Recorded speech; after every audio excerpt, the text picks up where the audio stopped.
Hi everyone, welcome back to my channel. So in this video we're gonna solve some questions related to topo sheet and मैं आपको सबसे पहले basics बताऊंगी because then only you'll be able to know how to solve these questions, like give the solutions to these questions. And इसमें सबसे पहले हम basics पढ़ते हैं क्योंकि basics नहीं आएंगे तो आपको ये भी नहीं आने वाला है. And I'll try to make this video as short as possible. So let's start. First we come to eastings and northings. 4 figure grid reference में सबसे पहली बेसिक चीज़ होती है ये. नाउ ईस्टिंग्स हमारी वर्टिकल लाइंस होती है with values increasing towards the right और ईस्ट. यानी कि ईस्टिंग्स ये वर्टिकल लाइंस है, ठीक है. Now the numbering starts from 00 to 99 in easting. Northings are the horizontal lines. Northings हमारी ये है, आपको दिख रही होंगी. The numbering starts from 00 to 99. These are red lines. For example, case number 1 लेते हैं. यहाँ पर एक प्लेस A है, तो सबसे पहले हमें इसका फाइंड करना है 4 फिगर ग्रिड रेफरेंस. आप कैसे करेंगे? देखो, सबसे पहले हम ईस्टिंग्स देखते हैं. Now eastings are the vertical lines. तो यहाँ पे ये दिख रहा है तुम्हें 23 और 24 के बीच में पड़ रहा है, तो हम कंसिडर करेंगे शॉर्टर मतलब स्मॉलर नंबर को. दैट इज 23 लिखेंगे. That is E, that is eastings 23. अब नॉर्दिंग्स पे आते हैं. नॉर्दिंग्स आर द हॉरिजॉन्टल लाइंस, तो ये 01 और 00 के बीच में लाई कर रहा है. सो 00 और 01 में से स्मॉलर नंबर कौन सा है? 00. सो हम 00 को प्रेफर करेंगे. So the 4 figure grid reference will be E23N00. अब कभी कभी तुम्हारे टोपो शीट में वो दे देंगे, यहाँ पर डॉट दे देंगे और आपको बोलेंगे कि चलो बताओ इस प्लेस का इस प्लेस की location. That is 4 figure grid reference. अब बहुत सारे बच्चे बोलेंगे अरे ए तो यहाँ पर है तो हम यहाँ कर देते. नहीं, इसमें आपको डॉट को ज़्यादा प्रेफरेंस देनी पड़ेगी. कि डॉट का बेसिकली मीनिंग क्या होता है कि ये यहीं लोकेटेड है, तो आप डॉट को देखोगे. ओके. अब टोपो शीट में आपको बहुत सारे कलर्स मिलेंगे, so you have to make sure that आप उस कलर को देख के उस एरिया के बारे में क्या बता सकते हो, लाइक क्या क्या बता सकते हो. What info can you give by just seeing the colour. अब देखो, yellow colour represents cultivable land, that is वहाँ एग्रीकल्चर होती है. Relief of this area is plain, flat, low-lying terrain. Green color depicts forested areas, that is forestry. Relief of this area is open mix jungle and dense mixed jungle. तो ये शायद से हमारा pre board में भी question आया था कि चलो बताओ ये एरिया का रिलीफ बताओ. सो हमने ये लिखा था open mixed and dense mix jungle. Now white colour depicts rocky and uncultivable area. Open scrub shows natural vegetation, that is grassland area. Cattle rearing and animal rearing इसमें मेन होता है. Dry climatic condition and less, that is scanty rainfall. Blue colour shows perennial water bodies. Perennial वो water bodies होती हैं जो throughout the year उनको water supply मिलता रहता है. अब देखो, आपको जो टोपो शीट की बुकलेट प्रोवाइड हो रखी है, सो उसमें सारे कन्वेंशनल साइंस एंड सिम्बल्स हैं, बट हमारी टीचर ने हमें ये सारे के सारे मेन मेन वाले लिखवाए थे. तो आप एक बार just you can take a screenshot या फिर आप जस्ट रीड कर सकते हैं. सो ये हमारा मीन्स ऑफ ट्रांसपोर्ट है. या तो ये ऐसे क्वेश्चंस की फॉर्म में आएंगे जहाँ पर आपको टोपो शीट में ये दिए जाएंगे and you have to identify them, और you will have to make this diagram, I mean the conventional sign और सिंबल. वो बोलेंगे कार ट्रैक का बनाओ, तो आपको ऐसी एक सिंगल रेड लाइन ड्रॉ करनी है.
अब देखो, मेन इसमें आते हैं डायरेक्शंस. आपको पता रहने चाहिए नॉर्थ, साउथ, ईस्ट, वेस्ट.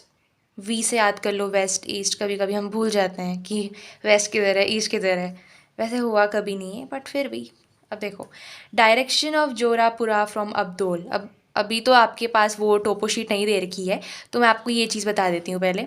देखो, नहीं, पहला फ्लो ऑफ रिवर क्या होता है? Rivers move from higher region to lower region. यानी कि जब भी आपको बोलेंगे कि इस रिवर का डायरेक्शन बताओ, तो आपको फ्रॉम और टू दोनों बताने पड़ेंगे। ऐसा नहीं कि फ्रॉम ये और टू मेंशन नहीं कर रखा है। देखो, ये मैंने 3 पॉइंट्स लिख रखे हैं। आप कैसे बता सकते हो direction of flow of river? By the given arrow.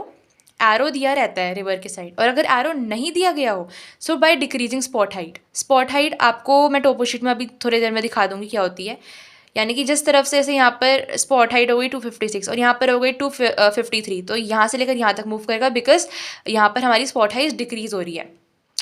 Acute angle made by tributary towards the source of river. जहाँ पर सोर्स होगा ना रिवर का, उस तरफ ही एक्यूट एंगल बन रहे होंगे, तो हम ये भी आइडिया लगा सकते हैं। Now let's come to the questions. Give the 4-figure grid reference of the place having the confluence of the Banas River and Sarod Nala. सबसे पहले आपको देखना पड़ेगा ये है किधर। So this is the map and अब देखो, बनस रिवर ये है, सरोद नाला ये है। अब वो क्या बोल रहे हैं? We have to give the 4-figure grid reference of the place having confluence। अब मैंने कन्वेंशनल साइंस और सिम्बल्स में एक बनाया था, कॉन्फ्लुएंस बनाया था ना सिंबल उसका, और लिखा भी था कॉन्फ्लुएंस करके। तो उसका मतलब क्या होता है? बेसिकली कॉन्फ्लुएंस एक प्लेस होती है जहाँ पर बोथ द रिवर्स मीट। अब ये सरोद नाला है, ये बनास रिवर है। अब ये दोनों कहाँ मिल रही है? देखो, यहाँ मिल रही है ना। सो ये हमारी प्लेस हो गई। हमें इसकी 4-फिगर ग्रिड रेफरेंस निकालनी है। अब कैसे? मैंने क्या बोला था? सबसे पहले तुम ईस्टिंग्स करोगे। थोड़ा मैक्सिमाइज कर लेती हूँ, जस्ट अ मिनट, एक मिनट। ओके, हाँ, तो एक मिनट रुक जाओ। हाँ, तो मैं क्या कह रही थी कि सबसे पहले हम ईस्टिंग्स लिखेंगे। Eastings are the dash lines. बताना क्या है? Of course vertical lines. तो ये इसके और इसके बीच में पड़ रहा है 24, 25। Now we have to take the smaller number, that is 24। तो ईस्टिंग्स तो 24 हो गई, and northings are the horizontal lines. तो 94 और 95 के बीच में लाई कर रही है, तो विल बी टेकिंग 94। तो 2494 is the four grid reference. As you can see over here, the answer is 2494, which is absolutely correct. अब शायद से ICSC के सिलेबस के हिसाब से six figure grid reference is not in the syllabus. So मैं सोच रही थी कराने का, बट ये नहीं है सिलेबस में। तो let's start with next question. What is the compass direction of Sodapur from Badli Kotha? अब पहले क्वेश्चन को ध्यान से पढ़ना। उन्होंने बोल रखा ऑफ सोडापुर जो भी कहते हैं इसको, फ्रॉम बादली कोठा। बादली कोटा से, यानी कि हम बादली कोटा को देखेंगे। अब देखो, ये बादली कोटा है, ये सोडापुर है। अब इसका मतलब इसके हिसाब से इसका डायरेक्शन कहाँ पे है, यानी कि कहाँ लाई करता है? तो इसके हिसाब से कहाँ लाई करता है? नॉर्थ की तरफ। नॉर्थ पहला हो गया, और ईस्ट इस साइड होता है ना, so north east direction. So हमारा आंसर हो जाएगा Sodapur lies in north east direction from Bhadli Kotha. मतलब you have to tell the direction, that is the location of Sodapur with respect to Bhadli Kotha. Bhadli Kota से देखना, ऐसा नहीं कि सोडापुर से भादली कोटा में देख रहे हो। What is the general direction of flow of the Sarod Nala? What type of river is Sarod Nala? अब आपको वो 3 पॉइंट्स याद आ रहे होंगे। पहला था कि एक्यूट एंगल बनाते हैं वो सोर्स की तरफ, दूसरा था डिक्रीजिंग स्पॉट हाइट, तीसरा था एरो। अब एरो कहीं आपको दिख रहा है? नहीं दिख रहा है, तो मुझे कैसे पता चलेगा सरोद नाला का डायरेक्शन किधर है? स्पॉट हाइट देखेंगे। स्पॉट हाइट होती है ये जो डॉट दिख रहा है आपको, ये देखो, ये डॉट दिख रहा है विद नंबरिंग, इसको स्पॉट हाइट कहते हैं। अब ये है मेरा 172, और इसके ही थोड़े पास में अगर देखा जाए यहीं कहीं, तो देखो ये 195 हो गया। तो डिक्रीजिंग स्पॉट हाइट कहाँ से हो रही है? यहाँ से लेकर यहाँ तक। तो रिवर यहाँ से यहाँ मूव कर रही है ना, तो नॉर्थ, ये कौन सा, ये मैप का कौन सा हिस्सा है? East. North east to south west. अब मैंने आपको ये स्पेसिफिकली यही मैप क्यों कराया? क्योंकि इसमें बुक में गलत आंसर दे रखा है। नहीं, ये भी ठीक है, बट ज़्यादा अप्रोप्रिएट तब होगा जब आप लिखोगे north east to south west. ठीक है, आंसर ये भी ठीक है, बट ज़्यादा अप्रोप्रिएट ये है ना। उन्होंने बोल रखा है सरोद नाला कैसी रिवर है? सरोद नाला is a dry seasonal river, क्योंकि इस रिवर में आपको ब्लैक डॉट्स दिख रहे होंगे, इससे पता चलता है ये रिवर ड्राई है। और ड्राई तभी होगी जब सीजनल होगी, that is does not is not provided with water through out the year. Next question is measure the distance in kilometers of the metal road from 8R in the grid square 2794 till the point it intersects with another metal road at 178। अच्छा, तो एक तो आपका 6 figure grid reference नहीं है syllabus में, और दूसरा ये है कि जो इनडायरेक्ट डिस्टेंस नहीं होता तो इसमें आपको थ्रेड यूज़ करनी पड़ती है to measure the distance between two places, वो भी आपके सिलेबस में नहीं है, आपको सिर्फ डायरेक्ट डिस्टेंस आएगा। तो यहाँ पर वो क्या बोलना चाह रहे हैं, किलोमीटर्स में बताना है। पहला कीवर्ड तो ये देख लेना, क्योंकि पता किलोमीटर्स में तुम पता नहीं किस किस में निकाल के बैठ जाते हो, ठीक है। और 8R in 2794, ये क्या है, ये लोकेशन बता रखी है, 4 फिगर ग्रिड रेफरेंस आपको आ चुकी है, and now you can apply that thing in this question. और हम पहले देखते हैं 8R की वो किधर है, लोकेशन किधर है। अब देखो उन्होंने क्या बोला, 2794, 27 और 1 मिनट, देखो 2794, तो ये यहीं कहीं होगी, ये दिख गया, 8R दिख गई, ठीक है। और उन्होंने बोला and between the till the point it intersects with another metal road at 178, ये मेटल रोड दिख रही है, ये 178 है, तो इनके बीच का डिस्टेंस मेजर करना है। Now I have this scale with me, आप स्टार्ट करना इसको 0 से मेजर करना, ठीक है। स्केल की 1 से मत कर देना, 0 से करना। और ये दिख रहा है, ये 4, देखो करेक्ट 4 पॉइंट, नहीं 4 का ही आ रहा है मेरे में, तो देखो मैं बताती हूँ, किसी किसी के स्केल में 4.1 आएगा, 4.2 आएगा, 4.3 आएगा, 4.4 भी आ जाएगा, लेकिन 5 से मतलब 3 या 4 का डिफरेंस चलेगा, बट 5 से ज़्यादा या 5 नहीं चलेगा। तो मेरे स्केल में तो आ रहा है it's like 4.3 something, and book में 4.4 दे रखा है, सो इट्स एब्सोल्युटली करेक्ट। सो इसमें हमारा डिस्टेंस कितना हो गया, डिस्टेंस इज़ 4.4 या 4.3 जो भी लेना है, बट इन सेंटीमीटर्स है अभी। नाउ हमें पता है कि 2 centimetre is equal to 1 kilometres, ठीक है। सो एक्चुअल डिस्टेंस हमें क्या किस में निकालना है, किलोमीटर्स में निकालना है। सो अगर हमारा 2 centimetre is equal to 1 kilometres, so 4.4 centimetre will be equal to 4.4 divided by 2, that is 2.2 kilometres. So हमारा डिस्टेंस आ गया 2.2, यानी कि जब 2 सेंटीमीटर्स 1 किलोमीटर की इक्वल होता है, तो हमारा 1 सेंटीमीटर 1/2 किलोमीटर्स के इक्वल होगा, and 4.4 centimetre will be equal to 4.4 divided by 2, that is 2.2 kilometres. Now the next question, what is the general pattern of settlements in the region shown in the given map extract? Give a reason to support your answer. So before telling you the answer to this question, आपको अगर नहीं पता है तो देख लो कि ये होता है लीनियर सेटलमेंट। जैसे लाइन है, इसमें अच्छे अच्छे घर साइड साइड में लग रखे पूरी लाइन से, इसको लीनियर कहेंगे। But in case of nucleated, वो एक ही जगह में क्लस्टर्ड रहते हैं, क्लस्टर्स में रहते हैं, यानी कि nucleated. And scattered is like dispersed, इधर उधर इधर उधर। सो ये 3 टाइप के सेटलमेंट्स हो गए, ठीक है ना। अगर आप ध्यान से देखोगे तो देखो, ये मेटल रोड्स हैं, इनके आर पार ये क्लस्टर्स में है, ये भी क्लस्टर्स में है, एंड इवन ये भी क्लस्टर्स में है। तो दिस सेटलमेंट इज न्यूक्लिएटेड और clustered, this because these settlements are clustered along the sources of water या फिर along metal roads. Now, what do the following represent? First, black curved lines along the banks of the river. अब देखो, black curved lines, तो ये है हमारी black curved lines, that is ये broken ground है। ब्रोकन ग्राउंड क्या होता है, deep cracks created on the ground due to alternate wet and dry period, it is unsuitable for cultivation.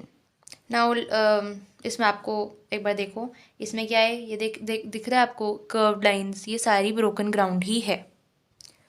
The blue line in the bed of Sipu river, so ये है हमारी Sipu river, ये blue line दिख रही है, यहाँ पर ब्लैक दिख रही है, बट एक्चुअली में ये ब्लू है। कैसे दिखाऊँ, ये ब्लू है, 1 मिनट, अरे मेरा कैमरा, 1 मिनट, हाँ देखो ये, अरे यार क्या करे, कैमरा की प्रॉब्लम है। देखो ये ब्लू लाइन है, सो ये क्या रिप्रेजेंट कर रहा है? वाटर चैनल, सिंपल, एक वाटर चैनल, और इससे ज़्यादा क्या कह सकते हैं? Explain the type of drainage pattern found in grid square 2698.